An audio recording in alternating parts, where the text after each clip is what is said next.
Don't let anybody make you think that God chose America as his divine messianic force to be a sort of policeman of the whole world.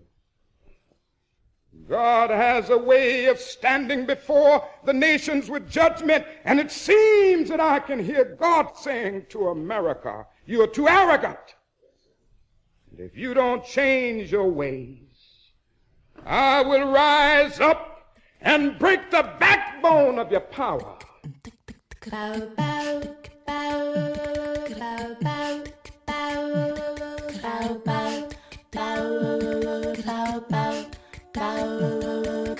Hotep, which in the language of ancient Egypt means we come with justice in peace. Welcome to Freedom Now, a Saturday Pan-Africanist and Internationalist World Affairs program. Freedom Now is committed to the principle of the rights of all peoples and nations to self-determination. We thank you deeply for your contribution to KPFK, which permits programs like Freedom Now to stay on the air. In this era of corporate acquisition and co-optation of all dissident media, we provide the microphone, challenging their corporate and racist point of view. So stay tuned for Agenda here at Freedom Now. Habari Gani. This is Sister Thage with Freedom Now's agenda for this Saturday, July 5th, 2025. It is with a very heavy heart that our Saturday block of Black programming is forever changed, as our beloved sister Assumpta Oturu, who hosted the Spotlight Africa program right after Freedom Now, she's hosted that program for nearly 40 years since 1986 here at KPFK, and she has made her transition to the ancestor world. Sister Assumpta was born in Teso, eastern Uganda. She obtained a diploma in journalism from Mindolo Ecumenical Center's School of Journalism in Zambia. And in 1983, Assumpta earned her Bachelor of Arts in Journalism and International Relations from USC. We here at Freedom Now express our deepest condolences to her family, all her loved ones, and all our beloved KPFK listeners who stay tuned in and support Spotlight Africa and KPFK. We thank you too for the support over the decades, alongside her tireless research bringing us a news analysis of what is happening on the African continent. Sister Assumpta was also a published poet and will miss her physical presence at the Pan-African Film and Arts Festival that she attended in community regularly over the years. Sister Assumpta and myself, we spent some time every Friday night together at the KPFK studios producing our shows for our back-to-back hours of programming on Saturdays, taking turns in the recording booth, discussing current events, global politics, and education, along with taking different naps throughout the night, but getting the shows in. It was quite a labor of love. And so I owe so much to her for all that she has done for me, myself, to support Freedom Now and to keep my spirit strong, make sure I remember to laugh as a measure of good health, to stay balanced in this work as journalist. She always reminded me of that. And I'll continue to pay it forward in her honor. So we take a moment here to take a deep breath over these Alice Coltrane vibes to honor the legacy of our sister Assumpta Oturu.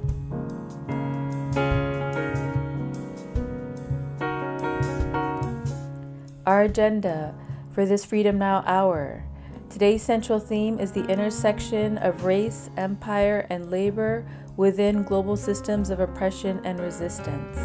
We commence with our sister Luyanda Kuboka and the African Drumbeat Historical Calendar. Then, prolific author, radical historian, professor of African American Studies at the University of Houston, and Freedom Now co-producer, Dr. Gerald Horne interviews Willie Mack, assistant professor of Black Studies at the University of Missouri at Columbia, and author of the forthcoming book, Transnational, Carceral Regimes and Punitive Anti-communism, Haitian Immigrants, Race, Empire, and Policing in New York City and Haiti from 1915 to the year 2000. And later in the hour, Dr. Horne interviews Rudi Batzell, Associate Professor of History at Lake Forest College in Illinois and author of the book organizing workers in the shadow of slavery, global inequality, racial boundaries, and the rise of unions in American and British capitalism from 1870 to 1929.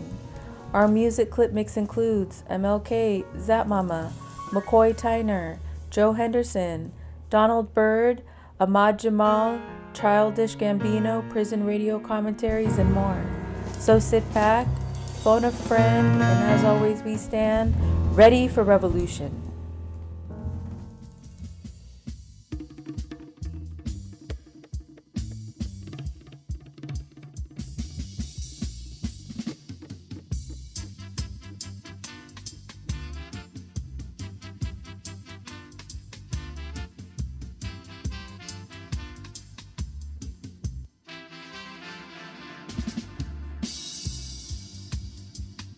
Molweni Ekaya. This is Sister Luyanda Koboka with Freedom Now's weekly African drumbeat historical calendar with significant dates and events that reflect the struggle of the oppressed for the week of July 4th. July 4th, 1930. The Nation of Islam was founded by Master Fard Muhammad. The nation continues in the tradition of African nationalist religious movements which seek to spiritually and politically better the conditions of African prisoners of the European slavocracies and wars on Africa. The Nation of Islam has produced great leaders such as Minister Malcolm X, the Honorable Elijah Muhammad, and Minister Louis Farrakhan, and more importantly has transformed thousands of men from predators of the community to soldiers in the struggle of righteousness against Western decadence. July 5th, 1962. Algeria gains independence after an 8-year guerrilla war where over 1 million Africans gave their lives against French colonialism. Ahmad Ben Bella and Frantz Fanon are two among many whose spirit and ideological skills became role models for the continued liberation movements that occurred, best immortalized in the film Battle of Algiers, where the twin evils of colonialism and neocolonialism are exposed. July 6th, late 19th century, Sarah Noir, warrior queen of the Asnas, who in early 1999, through brilliant tactical maneuvering and the creative promulgation of her reputation as a witch demoness, successfully defended her African kingdom from the advancing forces of French capitalism. July 7th, 1954.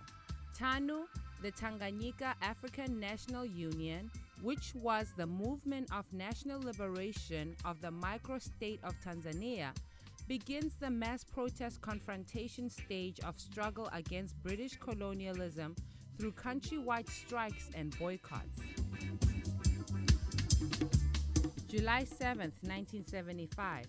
Melba Hernandez, a Cuban guerrilla and a member of the July 26 movement with Fidel Castro, helps launch the Cuban Revolution.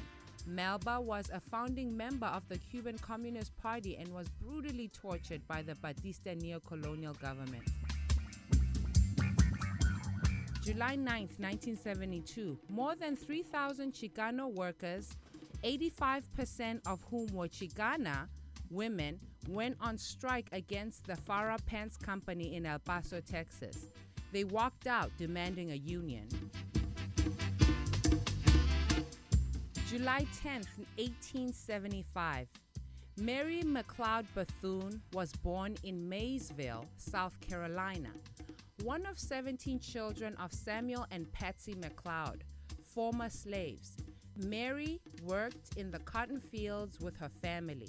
She founded the Daytona Normal and Industrial Institute for Negro Girls, now known as Bethune-Cookman College, in 1904. And she served as president from 1904 to 1942 and from 1946 to 1947. She was a leader in the Black Women's Club movement and served as president of the National Association of Colored Women. She was one of the founders of National Council of Negro Women, vice president of the NAACP, was awarded the Haitian Medal of Honor and Merit, that country's highest award. And in Liberia, she received the honor of Commander of the Order of the Star of Africa. This has been Sister Luyanda Koboka with Freedom Now, 90.7 FM in Southern California and 98.7 FM in Santa Barbara. Streaming live on www.kpfk.org. If you have any questions or comments, email us at freedomnow@kpfk.org. And in the language of resistance in South Africa, as the listening audience, join us in our chant for freedom. Amandla awetu, Amandla awetu, Amandla awetu. For KPFK Pacifica Radio, this is Gerald Horne, and with me on the line is Willie Mack, Assistant Professor of Black Studies at the University of Missouri at Columbia, and author of the forthcoming book, Transnational, Carceral Regimes and Punitive Anti-communism, Haitian Immigrants, Race, Empire, and Policing in New York City and Haiti. Thank you for joining us on Freedom Now, KPFK Radio Los Angeles, Willie Mack. Thank you for having me, Dr. Horne. Thank you for joining us. So why are you writing this book? Well, I got interested in this book when I was in graduate school 10 years ago, simply because, studying the Atlantic world, Haiti and the Haitian Revolution is largely ignored and overlooked, particularly when you're looking at the age of, revolutions. You hear about the French Revolution, you hear about the American Revolution, and so on and so on. But there's very little written, previously on Haiti. So I had an interest, and I thought this was really interesting. I'm not Haitian. I didn't grow up in a Haitian community or any background, but I thought it was really interesting to understand the ways that the United States imagines and understands Haiti, its closest, Republican neighbor, particularly during the early 1800s. So that was my interest in it. I just wanted to kind of learn a little bit more. I find that looking at Haiti and U.S. relations really kind of opens up an understanding of how the United States sees itself and understands race broadly. What about the role of Haitian immigrants in the United States? What do you have to say about that? Yeah, I mean, this is really interesting. Haitian immigrants have been coming to this country for decades, centuries, really. But what I look at is the 20th century immigration to the United States, beginning in the 1920s, looking at Haitians who were protesting the U.S. occupation in 1915 and 1934, and look at their role in coming here, working with Black radicals during the Harlem Renaissance period, going to New York and learning about different ways of organizing, participating in strikes against, for example, the needle workers strike in 1929.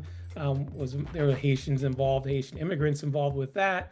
So there's a long history here. And then really, my book gets much more detailed when you look at post-1965 immigration to the United States. When you had the Hart-Celler Act, and it changed the way, really, the racist national quotas origins laws that the U.S. had in place. You start seeing much more immigration from, Central, South America, Africa, and Asian countries, and then Haitians were part of that as well, particularly during the Duvalier period, 1957 through 1986, as Haitians looked to really escape the violence of the Duvalier dictatorship. And so that's continued up and through today. And then now you see here the political rhetoric around Haitians. We've heard unfortunate comments about stereotypes of Haitians as eating cats and dogs and so forth.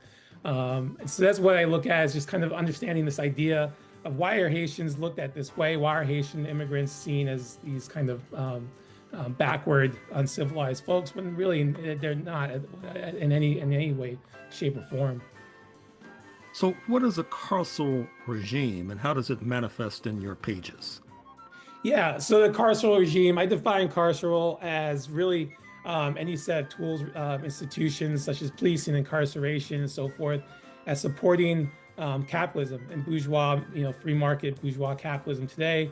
The carceral regime that I'm looking at is transnational in respect to Haiti and the United States. I look at the relationship that that U.S. Capitalist interests or Western interests have in Haiti and perpetuating the exploitation of the Haitian working class and Haitian peasants, and how Haitian elites themselves also work to reinforce that exploitation to their own advantage. So the carceral regime works transnationally, works in tandem. One hand, you have the United States turning a blind eye to Haitian violence and supporting Haitian dictators. And then on the other hand, you have Western institutions, Western institutions benefiting off of the labor of Haitian peasants and Haitian working class. And what about punitive anti-communism? What do you mean by that? Yeah, punitive anti-communism is a term it came up with when looking at the U.S. during the Cold War and how they would turn a blind eye again towards any kind of dictatorship, totalitarian, authoritarianism in Central and Latin America, as long as they supported anti-communism, as long as they said to be working against communism. So in Haiti, under Duvalier and then subsequent military juntas that took over after Duvalier would always rationalize his crackdowns on the Haitian working class by claiming that he was fighting communism. So he'd always talk about being the strongest bastion against communism in the Caribbean during this period. And so punitive anti-communism really refers to the technologies that he would use, such as incarceration, torture, policing, and so forth, to support his ideas of what he believed was anti-communism. But he really wasn't anti-communist at all. He was more exploiting the U.S.'s fear of communism in the Caribbean, specifically coming from Cuba. Or do you have any analysis of Haiti today, especially the role of, quote, gangs, unquote? Yeah, it's interesting. So doing my research on gangs, there's a longer history there in terms of what these gangs, or at least how we understand the gangs. Going back to Duvalier, actually going back to the mid-1800s when you had Emperor Salute, I always mispronounce his name, apologize for that, would use peasants and working class Haitians as kind of a personal militia to attack his enemies. And in this case, light-skinned, mixed race Haitians in the 1800s. Under Duvalier, you had the Tutamacouts, who were, again, his personal policing force. It was a militia that he put together, primarily darker-skinned Haitians, peasant Haitians from the rural areas, that he would use as kind of his, again, to reinforce his state, reinforce what he believed Haiti should be. They really used a lot of terror, and kept everything really kind of quiet, because people didn't know who a Macoute could be, who wasn't, because they didn't wear uniforms. It could be anyone. Out of that, in 1986, when you had the uprooting, the fall of Duvalier's regime, you had the rise of Jean-Bertrand Aristide and his OPs, his own personal political party, I shouldn't say personal, but his own political party. They also formed these kind of, I guess I don't want to use the term gangs, but I don't think there's another appropriate word, but these gangs to essentially, get rid of the Macouts, get rid of Duvalier. So there's a long history of these gangs in Haiti, unfortunately. A lot of it stems from political violence. A lot of it stems from the chaos of U.S. imperialism in Haiti, and so forth. Today, what we're seeing is interesting. To me, it seems like it's more like a civil war than anything. You have, what's his, Jimmy Cherizier, also known as Barbecue.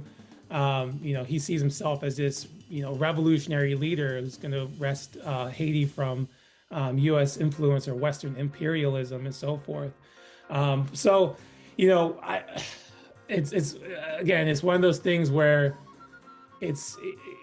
you look at it, it's not as simple as saying they're gangs. Even that term gang, I think, is a little bit misleading, because when you think of gang, you think of criminals. And yes, there's been a lot of violence, and yes, it's not the best. But again, what are they doing? Who are they fighting for? Who are they fighting against? Who's giving these gangs, money, who's giving these gangs weapons, that's Haitian elites, that's Western elites who are funneling that stuff in there and having them fight. So I think it's a tragedy. That's what's going on with the gangs currently in Haiti. But I also think there's a longer history of these gangs, and a lot of it does come from, Western imperialism and influence in Haitian oligarchs as well. You're also preparing an anthology entitled Dark Waters. Tell us about that. Yeah, it's a double anthology. Dark Waters is a history of Black immigration to the United States and within the United States. I'm co-editing that with Dr. Lana Barber, who's at the University of Minnesota. We're currently looking it's just a simple long history of Black immigration to the United States, something that's really left out of the story of immigration in the United States. When we think of immigration, think of the Statue of Liberty, you think of the family coming from Europe, Western Europe. We want to insert Black people into that, the African diaspora into that. What is the African experience as an immigrant? What's the longer history of Black immigration, starting with 1619 all the way through to today? There's a second part to the anthology called Invisible Immigrants, which is more interdisciplinary, and it looks more to contemporary experiences, Black experiences in immigration post-1965, I guess you could say, and then even more narrowing it down to the post-COVID era of the immigrant experience. What does it mean to be an immigrant in the United States, a Black immigrant in the United States today? I was reading that 1 in 10 people who identify as Black in the United States are immigrants these days. What's their story? What are they experiencing? And what does that mean for the shape and future of the United States society? Finally, Willie Mack, you also have produced an introduction to the well-known book by the late historian Herbert Aptheker, American Negro Slave Revolts. Talk to us about that. Yeah, so that was really a great opportunity. I really enjoyed getting to write that forward. One of the things that we focused a lot on when I wrote that was Project 2025, and this attempt to return the United States a colorblind or whitewash United States history and erase Black history from the U.S. And this is a longer story that goes back decades, really. I mean, centuries. I mean, we can go obviously. But really looking at the ways in which we can push back against this attempt to whitewash. I mean, teaching in the Black Studies department today, we're always up against the wall. We're like in survival mode, trying to keep our department going, keep our students engaged. So that's where I was coming from when I wrote that. I was thinking about just the ways that the history of slavery and Black history in general. How can we keep that alive? How can we, pass that on to other people and continue to teach Black history in the face of really, this attempt to whitewash and erase it? So that's what I was coming from when I wrote that forward. Again, just thinking about the ways of resisting, Project 2025 and these attempts to, again, erase Black history. Well, Willie Mack, Assistant Professor of Black Studies, University of Missouri, Columbia. We're going to have to leave it there, but thank you for joining us on Freedom Now, KPFK, Los Angeles. Well, thank you. Hey, everybody. My name is Marvin Runner River Banks. I'm the president of American Indian Movement People's Alliance, the Pennsylvania chapter. I'm incarcerated in State Correctional Institution, Fayette, out here in Pennsylvania. I ain't going to talk about Fayette. I wanted to really get on here and introduce myself and talk about a bigger issue here in Pennsylvania, the Carlisle Indian Boarding School. Pennsylvania is the home of the Carlisle Indian Boarding School. No, they shut it down, but the bones and the structure and the history of it still exists here in Pennsylvania, right here in Carlisle. And a lot of people they're under the impression that the story and the things and the wrongs and the tragedies that were happening to the Carlisle Indian Boarding School aren't happening in the world. But I'm here to tell everybody that the Carlisle Indian Boarding School, the system that was built back in 1865, Henry Pratt, still exists. It just was molded and implemented in the prison system, the state correctional prison system. So as an indigenous warrior and as a soldier on the front lines, it's my duty to raise awareness about how indigenous prisoners and indigenous men are still having their identity suppressed by the American system, this prison corporation. I just want to let everybody know that, and please join me as I get on this phone every week and raise awareness about how indigenous prisoners are still being suppressed to this day in this modern day Indian boarding school. These commentaries are recorded by Prison Radio. This is Sister Flora, and you are listening to Freedom Now at KPFK 90.7 FM in occupied Mexico, including Los Angeles, 98.7 FM Santa Barbara, 93.7 FM in San Diego, and streaming live on the web at kpfk.org. Today's program, as well as 10 prior editions, can be reheard at kpfk.org/audio archive, and scroll down to Freedom Now. From 12 to 1 p.m., following Freedom Now is our sister Assumpta, with Spotlight Africa addressing issues facing Mother Africa. For a truly alternative international perspective on world affairs, check out RTTV Russia, CCTV China, and online at Presna, Latina Cuba Telesur Venezuela, News 24 South Africa, and Press TV Iran. We will now continue with historian Professor Dr. Gerald Horne. For KPFK Radio, this is Gerald Horne, and with me on the line is Rudi Batzell, Associate Professor of History at Lake Forest College in Illinois, and author of the book Organizing Workers in the Shadow of Slavery, Global Inequality, Racial Boundaries, and the Rise of Unions in American and British Capitalism, 1870 to 1929. Thank you for joining us on Freedom Now, KPFK Radio, Rudi Batzell. Thank you for having me, Dr. Horne. Thank you for joining us. So, why did you write this book?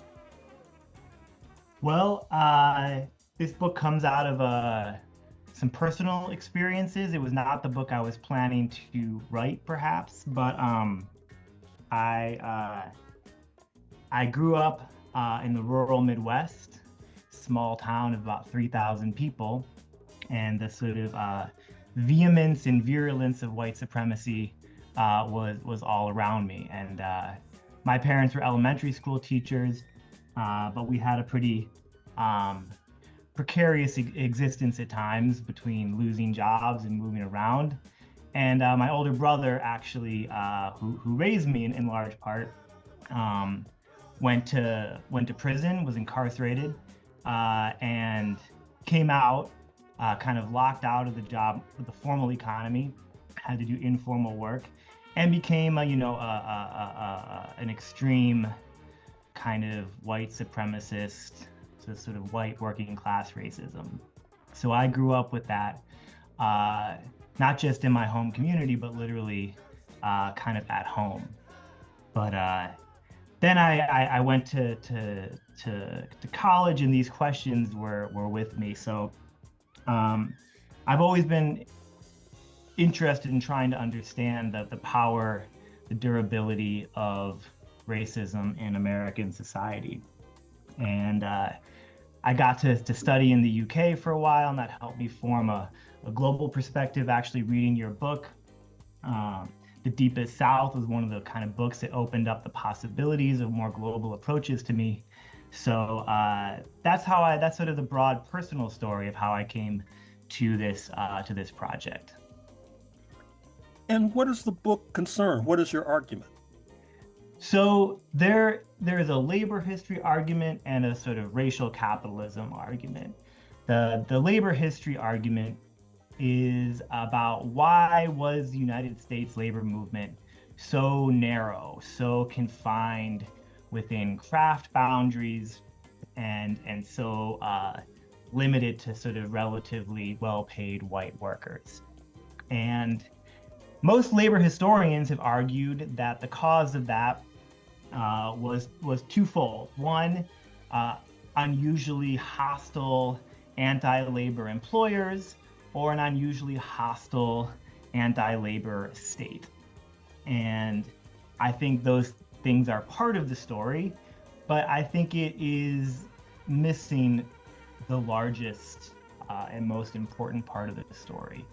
And really, I just feel if you actually go back to the archives, to the material, the legacy of slavery, the legacy of and the centrality of racism in the history of the United States, to me seems like the clear answer. And a few scholars, Bruce Nelson and others, have picked up on this, but the main sort of bulk of labor historians have pointed to either employer hostility or state hostility as the causes of the defeats of labor, organized labor in the United States, and the reason for a sort of narrow confines, narrow boundaries.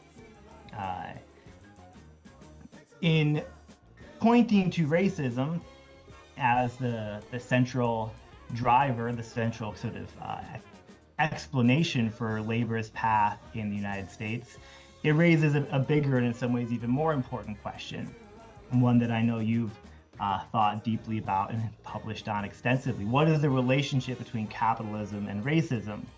And this has been a very polemical debate between sort of two camps, right? Those who see class as more real and structural, often from a Marxist perspective, and those who say, no, that, race is the real explanation, the real driver. And those debates often kind of have been somewhat frustrating back and forth. And I think actually, when we bring in this third dimension, geography, economic geography, capitalism's combined and uneven development, we can begin to see the sort of fundamental interconnection between class formation and racial boundary making. So I hope by being more attentive to having that global perspective to geography, to capitalism's fundamentally global origins and global development, linking global north and south, right? The conquest and expropriation of indigenous people, the mass enslavement of Africans and indigenous people.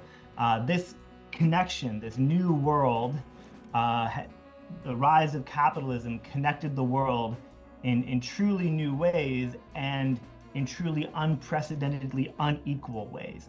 The world became newly connected and profoundly unequal, with the global north, England and its settler colonial outposts profiting from this interconnected and divided world, and indigenous people colonized and enslaved, their labor and lands producing the fruits that were reaped, but experiencing impoverishment in the long run.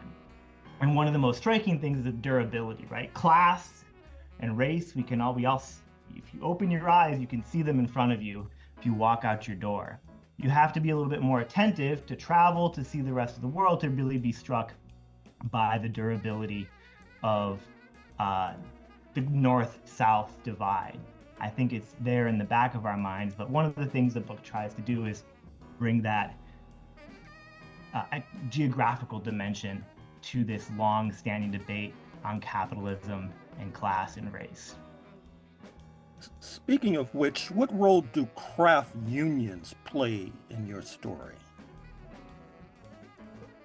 So craft unions are what W.B. Du Bois, in his great work, Black Reconstruction, often labeled craft and race unions. So craft unions are unions that build around a particular skill. Carpenters were one of the most important early craft unions. They're boilermakers, or in the steel industry, puddlers. This was before scientific research and industrial chemists had really penetrated the production process, and much of the real knowledge and know-how of industrial production resided in the apprenticeship practices, the training of these highly skilled and because of their knowledge and skills, highly paid and quite powerful because of their leverage and bargaining position.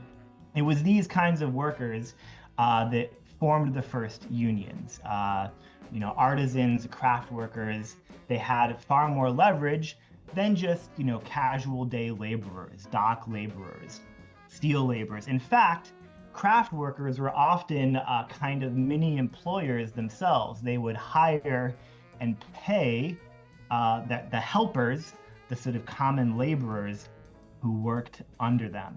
So the union movement in the US is a craft labor movement.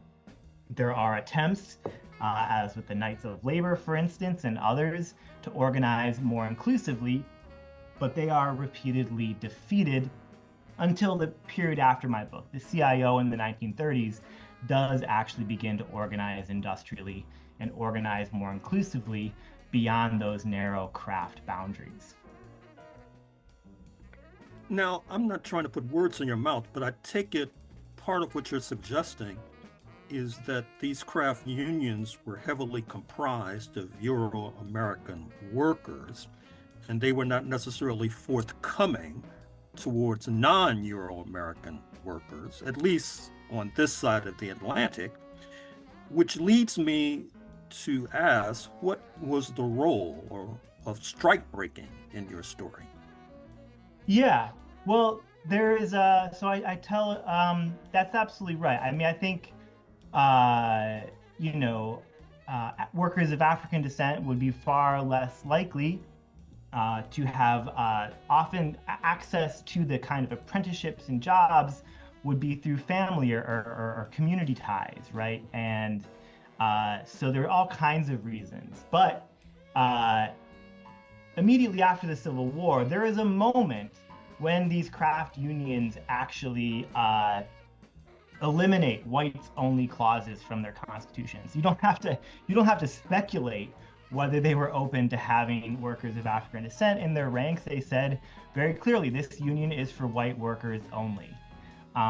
What is interesting, what is important, I think, is between 1865 and 1885, many of these unions, not all, but quite a few, removed these whites-only clauses from their constitutions, opening the possibility of the few black workers who might be able to join them, to join. And there were black workers who did that. In Pittsburgh, there's the Garfield Lodge of the Amalgamated Association of Iron and Steel Workers, and they joined the union. So it did happen in this moment.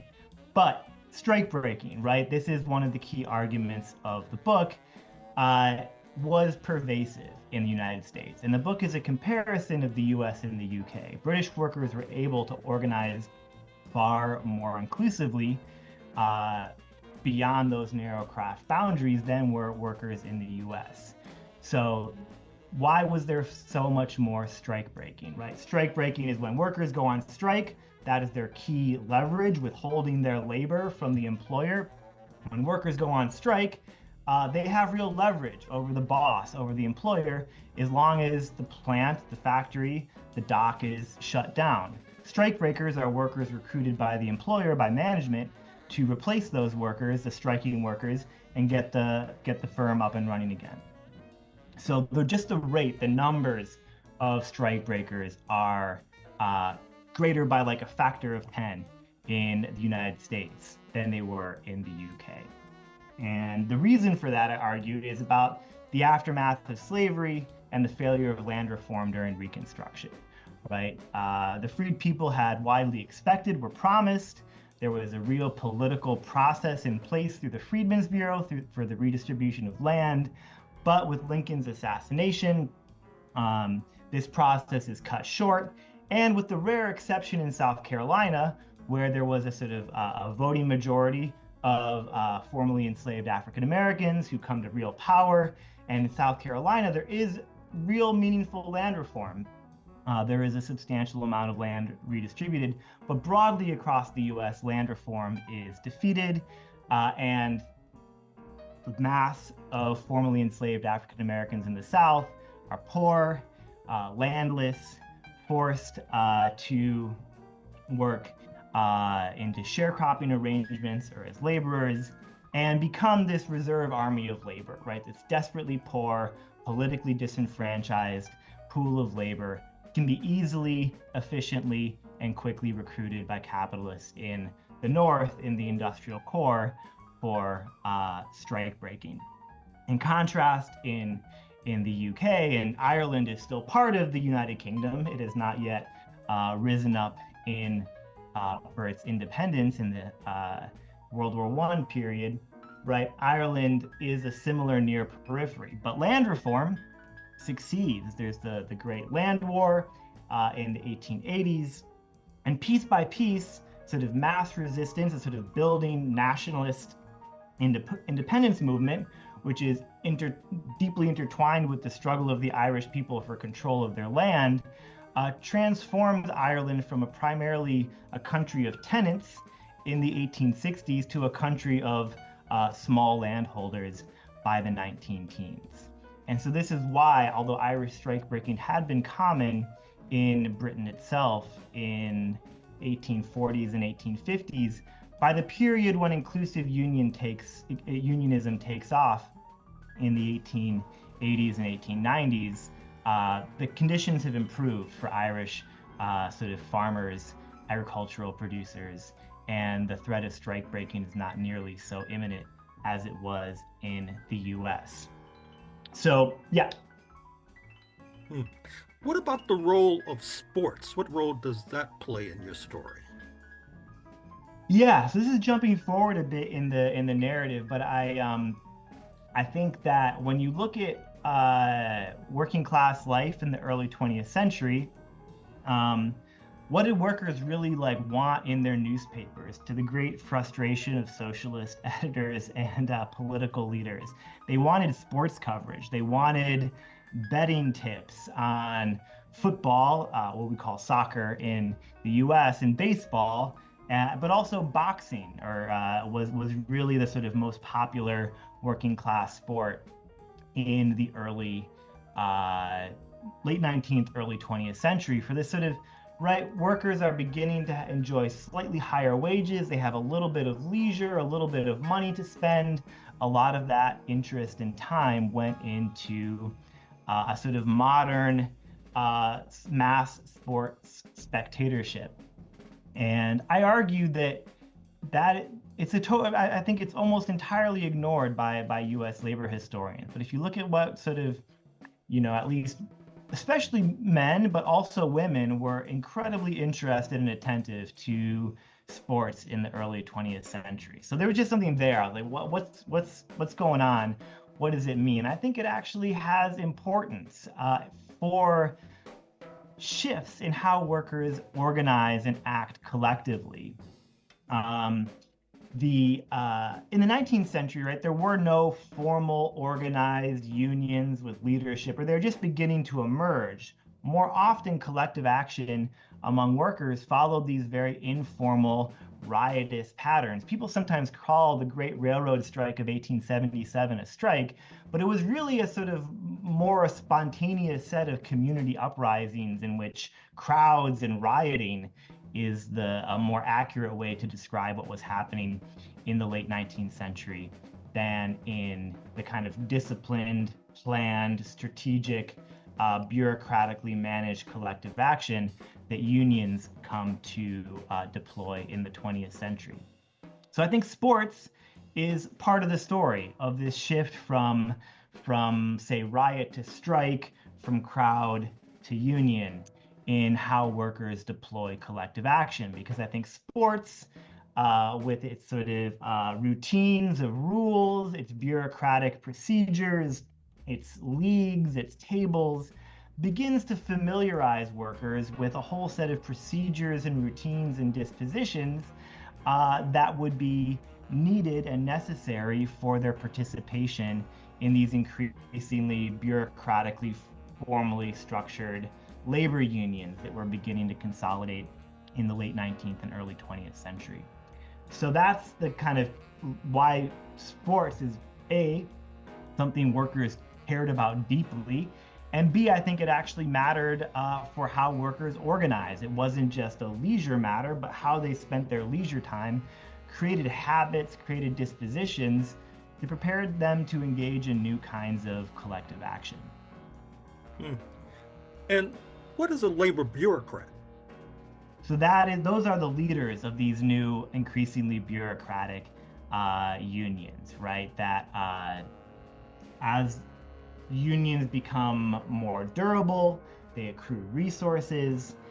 They're not just sort of informal associations of the local trade or the local craft, but they have central offices, they have membership cards, and they have leaderships.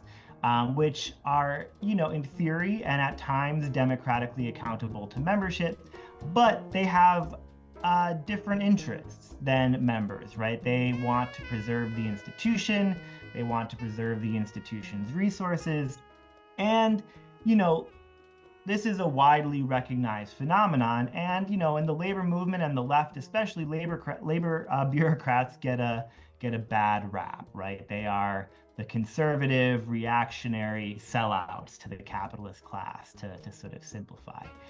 And that is part of the story, but I think they are a crucial mechanism for articulating working class collective action, right? When capital is operating at increasingly national or even global scales, just local informal organizing is not going to be sufficient. The crowd, the riot, protest on the streets, you need that kind of disciplined, centralized planning, coordination, accumulation of resources like a strike fund to support and facilitate working class organization and militancy. So they both suppress but enable working class collective action and militancy in ways. So, this is part of where I hope to go next, to wrestle with the question of the labor bureaucrat. I think, it's too easy to sort of simply dismiss them and denigrate them for all the ways in which they limit and constrain and act as sort of this conservative institutional force, but I think they are a necessary evil in many ways, and that you can't just sort of denounce them as and sort of embrace a leaderless, horizontalist kind of approach to organizing. I think you have to really wrestle with the problem of the labor bureaucrat rather than simply denounce the things that you don't like about them. Does the labor bureaucrat tend to promote anti-racism? Yes. So this is I upend the sort of celebration of the rank and file in some ways by pointing out that the labor bureaucrat is sort of accountable to all members. They have this sort of responsibility to the median voter in their union to the degree to which that average voter, typical voter really gets consulted. And these unions remain fairly democratic.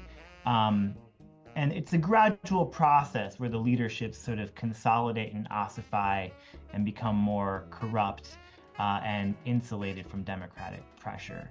But there are, to say that sort of rank and file uprisings against the established labor bureaucrats are always going to be positive. Many rank and file uprisings, wildcat strikes, were by the relatively well-paid craft workers, white workers, explicitly for racist reasons. One of the things I really highlight in the work is hate strikes.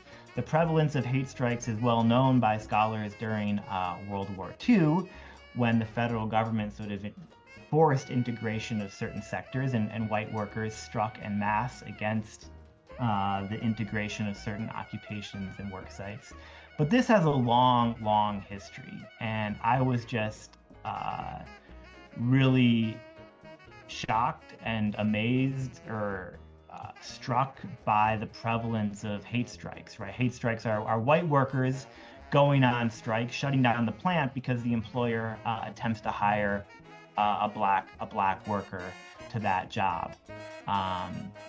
It seems like around between 7 and 10% of strikes were solely hate strikes in this period, right? That is, 1 in 10 strikes was about enforcing racial boundaries. And that And that's just a remarkable figure. And so union bureaucrats had to wrestle with this, right? They had to try to tamp down the often very intense rank and file militancy of racist white workers. And that was one of their real functions and one of the things that they had to do within these labor unions.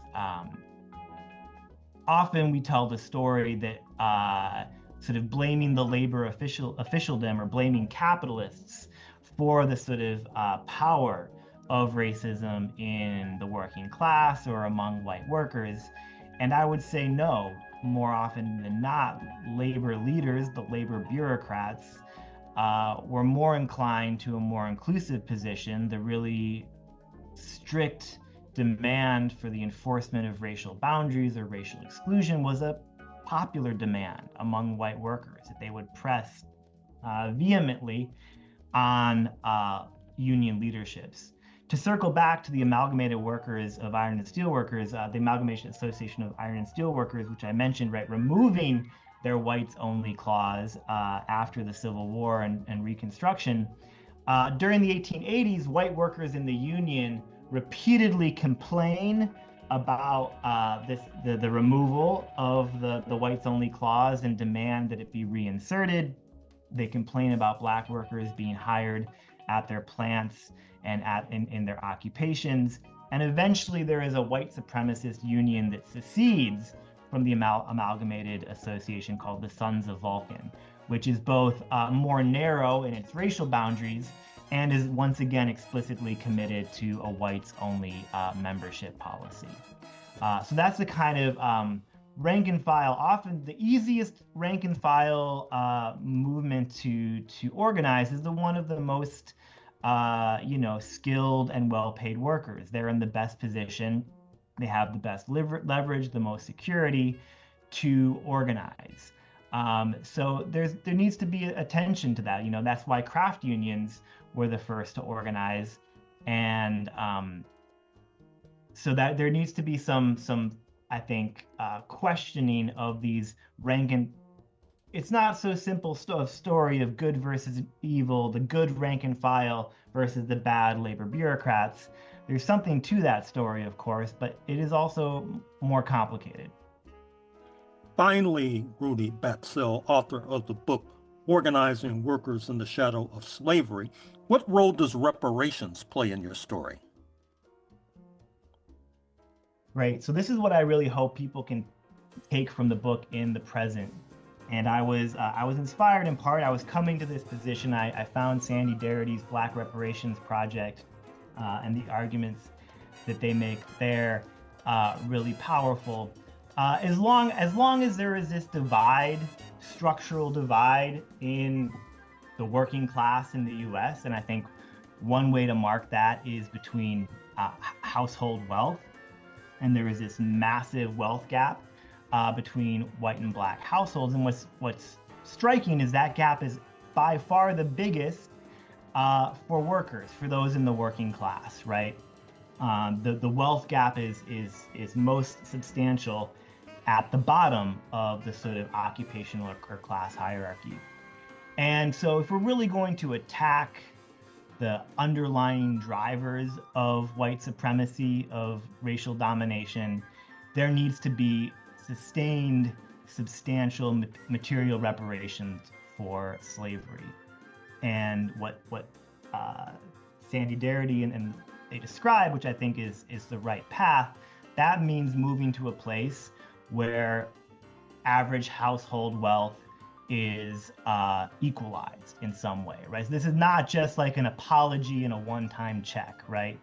I find that totally symbolic and totally insufficient. Maybe a meaningful first step, but it is in no way addresses the depth, the durability, and the ongoing, racial division, white supremacy will be with us as long as we allow these material divides to persist, right? I mean, I think one of the chapters, like, white workers are able to preserve the best jobs. Access to the best jobs means that they're able to buy houses. Household wealth becomes a key marker of what it means to be a sort of white working class. And the black working class is, right, entirely locked out of both the jobs and access to housing. And through housing, which is the only real form of sort of working class assets, has no real intergenerational wealth and the kind of basic economic security. One thing like housing, access to a little bit of housing matters, right? If you have no house, if you have no kind of insurance backup program, you have to take the first job you can get, right? You can't sit around and wait for a good job. You can't spend a little time doing some training or educating yourself so you have better options. If you don't have the security, the sort of fallback position of a house, you have to sort of go straight into the labor market, take the first job that is offered to you, because if you don't, you can't make the rent and you're out on the street, right? And that is the fundamental structural divide.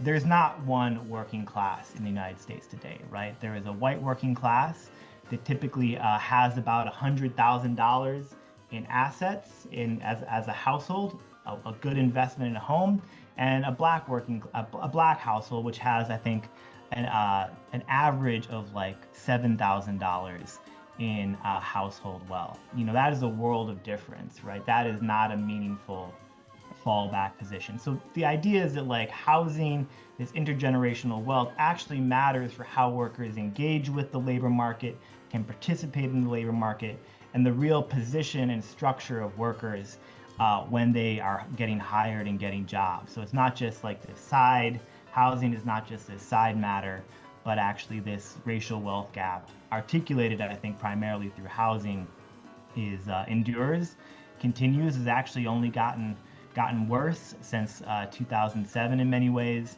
And until we address that, and I think reparations, sustained material reparations for slavery, I also endorse reparations for colonialism and the expropriation and colonization of indigenous peoples.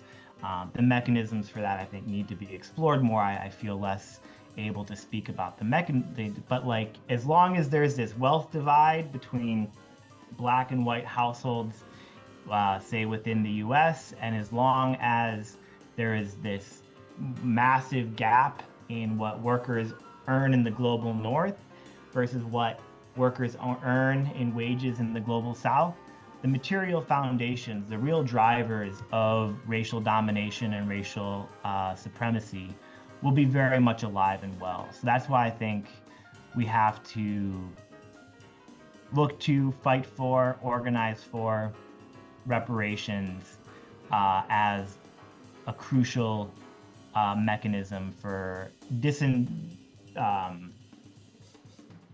fighting back against these structures of racial domination that have persisted so long, and finally lifting the shadow of slavery, right? If we want to actually reckon with that history, it's not just apologies, it's not just acknowledgement, but we need to make a real structural